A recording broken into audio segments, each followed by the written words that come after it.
Hello, welcome back and welcome in. My name is Nikki Wheeler. If you're interested in gaming, go subscribe to my other channel and follow my Twitch to see my gaming live. Now, let's start this video. Today, I'll be discussing Billie Eilish. She is a well-known singer and songwriter, writing hits like Ocean Eyes, Bad Guy, and Lonely. Billie herself was picked up by the music industry extremely young, but has always loved music, writing her first full official song at the age of 11 and not releasing a piece until she was 13 and blowing up at 15. She had released the hit Ocean Eyes onto SoundCloud to be picked up and made into a music video that exploded across all social media platforms. Following the success of this, Billie went on to release Bellyache, which went on to the EP Don't Smile at Me. It peaked at 14 on the Billboard 200, and she did go on tour with this EP. Throughout the years, Billie has been seen as overrated by many because they see her as just whispering and not having any actual talent. As unbiased as I can be, this is just unfactual. Whether she was belting like an opera singer or as quiet as a mouse, if you actually listen to her voice, you can tell her notes are hit and met. And she also has technique, which is what makes her so good. You can even watch interviews like on Genius and see she doesn't even need auto-tune, though almost every single artist in the industry uses it, whether it helps them meet a note they barely missed or if it's for style or cool points. Most people who make these statements are listening to her most famous songs like Ocean Eyes and are saying all pieces of work from her are like that. Not to mention, quiet doesn't equal whisper and loud doesn't equal good. Some of my favorite artists are on the quieter side and they don't get the comments like Billie does. I find it to be like a double standard because she's insanely popular and has won multiple Grammys, and she's this main target for this hate, which is so unnecessary, but the artists with less fame don't get hit with the same hate.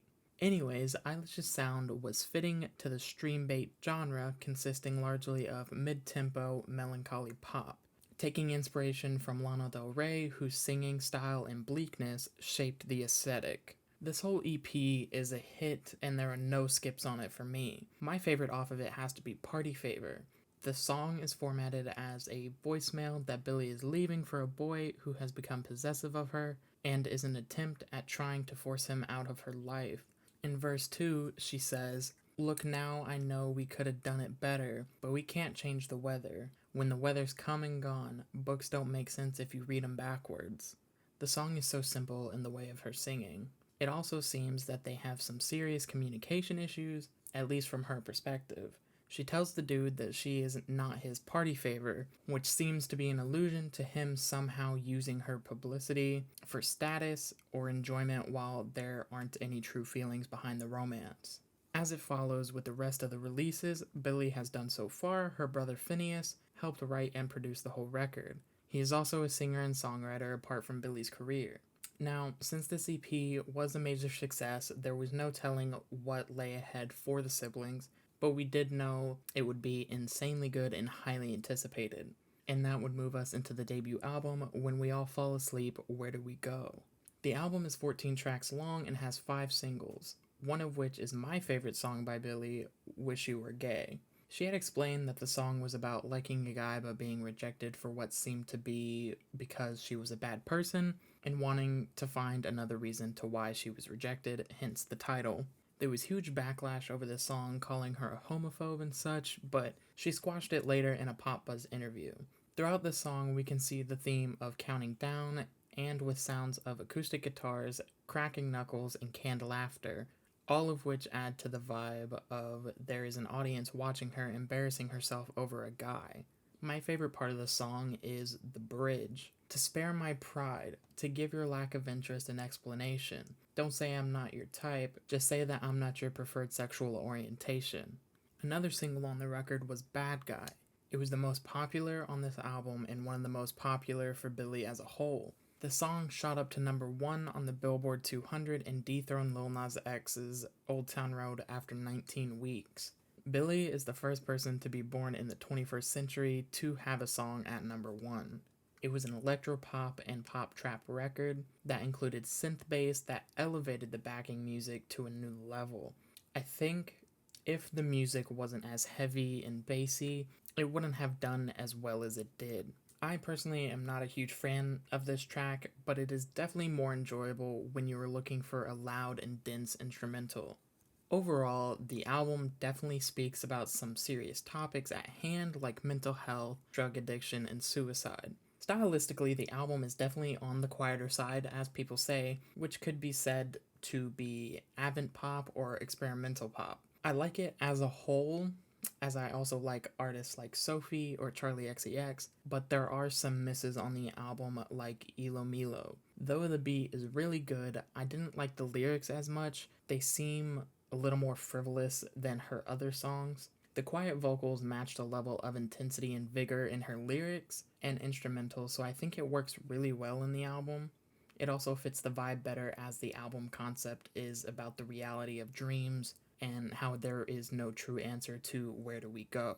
Now, Billie's second album, Happier Than Ever, was considered downtempo and electropop, alongside her previous pop and avant pop record. It did drop the trap sound, as this album seemed more like a slow burn compared to the first one, and I must admit it took maybe just over a year for me to actually listen to the album in full, because I wasn't really looking forward to a happier tone with Billie, just because I think her voice suits a lower and slower moody instrumental much better, personally.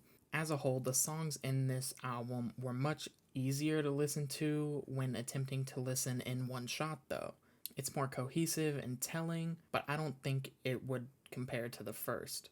The first song I heard from the album was Happier Than Ever. It was released along with the album, and I do remember listening to it because of TikTok.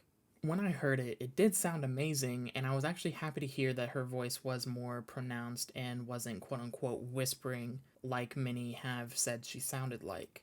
But she didn't even get into the point of being louder until half the song was over, and it's the longest track being close to 5 minutes.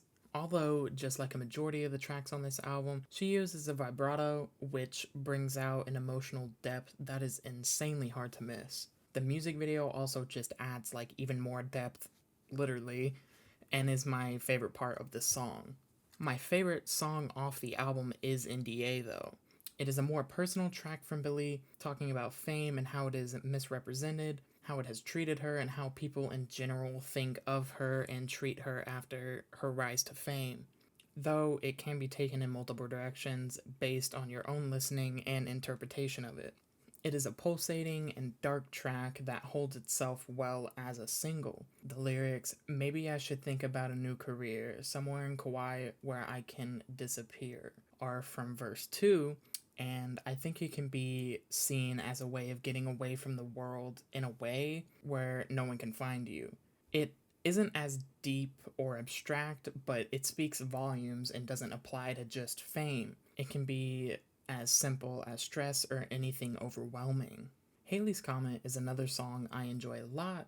In this song, Billie sings about what her heart wants and how her past experiences in love tries to keep her from making another mistake with the lyrics, "But my sleepless nights are better with you than nights could ever be alone. I was good at feeling nothing, now I'm hopeless. What a drag to love you like I do." Simply put, it is about falling in love and feeling a feeling of euphoria and life, kind of feeling like you're floating.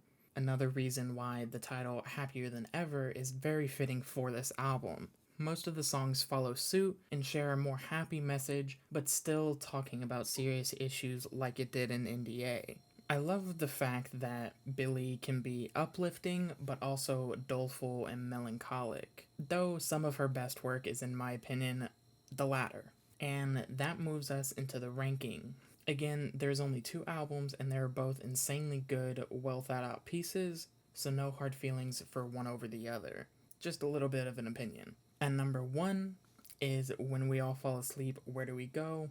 And then number 2 is Happier Than Ever. Billie Eilish is definitely one of those singers where I have to be in the mood to listen to her, but when I am, she hits hard, and I could listen to forever if I could. She isn't particularly my favorite, but I do recommend her for anyone looking for a melancholic pop like Lana Del Rey or Grimes. Her voice is dulcet and tuneful, though if you want happy tracks, I would look elsewhere for sure. If you enjoyed this video, give it a thumbs up and subscribe for more content like this. Until next time, bye guys.